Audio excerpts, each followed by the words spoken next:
recently coursing through the veins of the American right.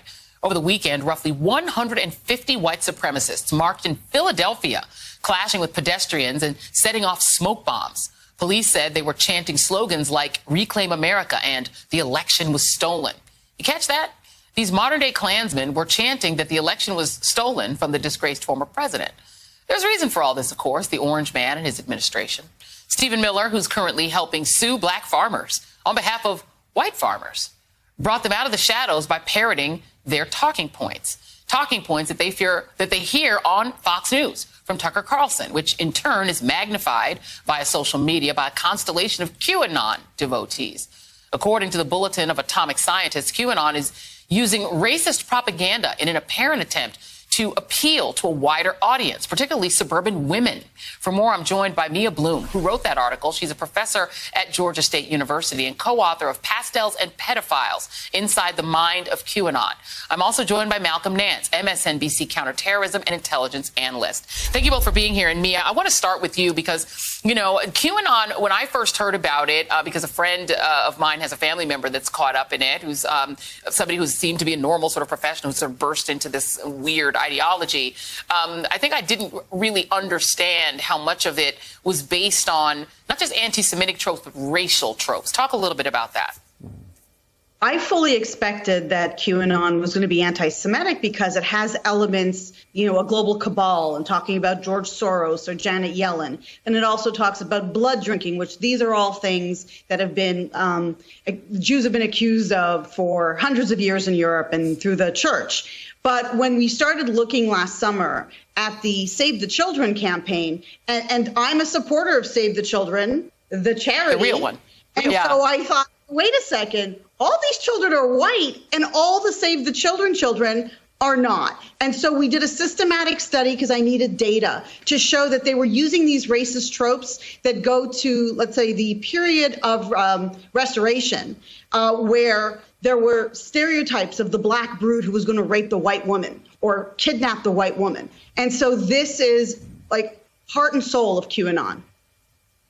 It's and just to be clear, for those of you who are unaware, because you're living your lives and trying not to pay attention to this, QAnon is basically the belief that the world is run by a cabal of pedophiles who kill children and drink their blood. I guess to stay young forever, maybe they're also vampires. I'm really not sure. But that the person who's going to unmask this devilish conspiracy is Donald Trump, who can barely read a cue card and couldn't run casinos in Atlantic City. But somehow he's going to break this massive cabal. So that's the theory. You know, in the previous block, Malcolm, I talked about the fact that if this was happening in any other era, we'd be talking about fascism. And people get uncomfortable using the F word here about the sort of global reach of all this. But we just saw these neo-Nazis marching in Philadelphia. And the group, other than Black Lives Matter, which has the word black in it, which freaks people out, I guess, the big opponent of the right is Antifa, which is basically short for anti-fascists. So the people that they despise the most and think are the most dangerous are Black Lives Matter, a plea for black people not to be murdered by police, and anti-fascists. So am I unfair to say that we're talking about essentially American fascism? No, not at all. Anyone that can, see with their eyes understands what's going on here. We are in a neo-fascist era in American politics. You know, back in 1939, 1940, there was a formal fascist movement which openly supported Adolf Hitler and called for American, independence and, isolation away from Europe's war, which Hitler had just invaded, called the America First movement. And it was championed by people like John, Lindbergh, the famous flyer. They had a rally in Madison Square Garden in which George Washington was juxtaposed with Adolf Hitler. These people were fascists. But what we've seen is after World War II, when they were essentially run to the ground, there was a rise in the 1950s and 60s of these very small fascist groups that turned into terrorist groups like the Christian Identity Movement.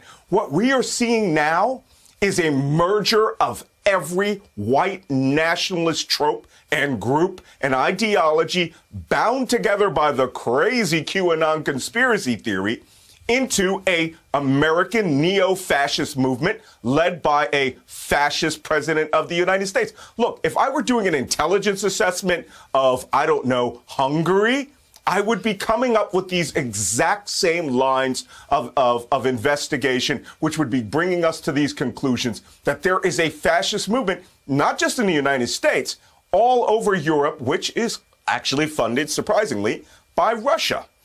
In France, Italy, Spain, neo-fascist movements everywhere are out to take down American democracy.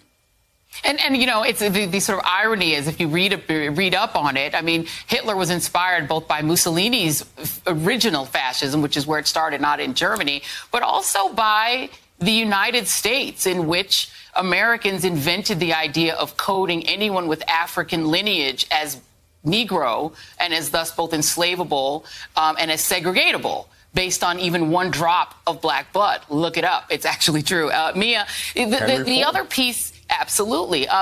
Mia, the other piece that you get to, and I think this is important and scary, I think, in a really fundamental way because of how religious the United States is as a country. How much of this QAnon movement is pushing its way into the evangelical movement and targeting evangelicals to try to recruit them? Well, that's the scariest part because it's making inroads into every religion, despite the fact that it's anti-Semitic, it's drawing Orthodox Jews, it's anti-Catholic, it's drawing Latinx Catholics. But the largest group are the evangelicals, that around 35% of evangelicals believe that there's a blood drinking cabal. But remember, evangelicals are also a proselytizing religion, and they'll go out to Papua New Guinea or Ghana or wherever they're going, and they're going to bring this ideology with them. And so we are seeing a metastasis of QAnon to 85 different countries. And the reason I wrote the piece about racism is as they are spreading their tentacles to get into South and Latin America or into Africa or among African American voters in this country, I want people to know how racist QAnon really is.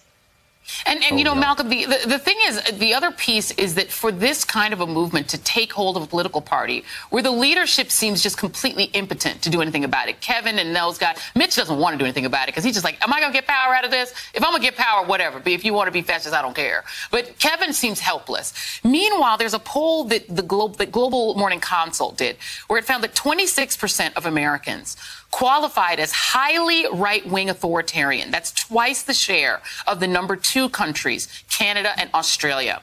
4 in 10 Republicans versus in an American Enterprise Institute, that's a conservative organization, they did a poll that said political violence may be necessary. If elected leaders will not protect America, the public must do it themselves, even if it requires violent actions. Add to that, I want to know how concerned you are, given that data, Malcolm.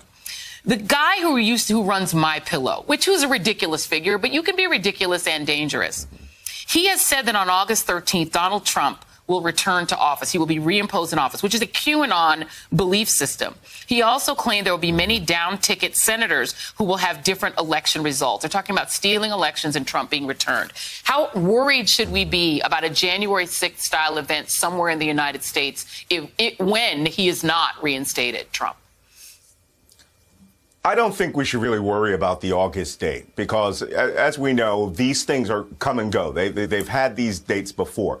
It's the post-August period that I would really be watching as a terrorism professional because, you know, Donnie O'Sullivan, I'll give a shout out to our brothers at CNN, did some interviews with these people, and they said that if Trump is not reinstalled, then they're going to have to start talking civil war. I've been monitoring their communications since last December. These people are already, many of them, committed to the concept of overthrowing American democracy and inciting civil war. All you have to do is watch AR-15 ammunition prices, which skyrocketed last year from 21 cents a bullet to almost $1.25 a bullet now. Many of these people think that there is an apocalypse coming.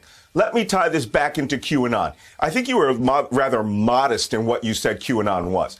They believe that there is a global cabal of people who are eating, kidnapping, and sex trafficking children who are the entire Democratic Party, all liberals, all progressives, And the fundamental way of dealing with them is a mass genocide of all liberals and Democrats, or bringing them to Guantanamo, or having what they call the Day of the Rope, which actually came from the Turner Diaries, the book Timothy McVeigh read at the time. These people are the farthest edge of the farthest extreme, and they are now the core identity of the Republican Party. The Republicans tried to co-opt them in 2018. QAnon co-opted the Republican Party. They just removed the letter Q. They don't allow Q T-shirts. But the belief system of the Republicans now, full on QAnon.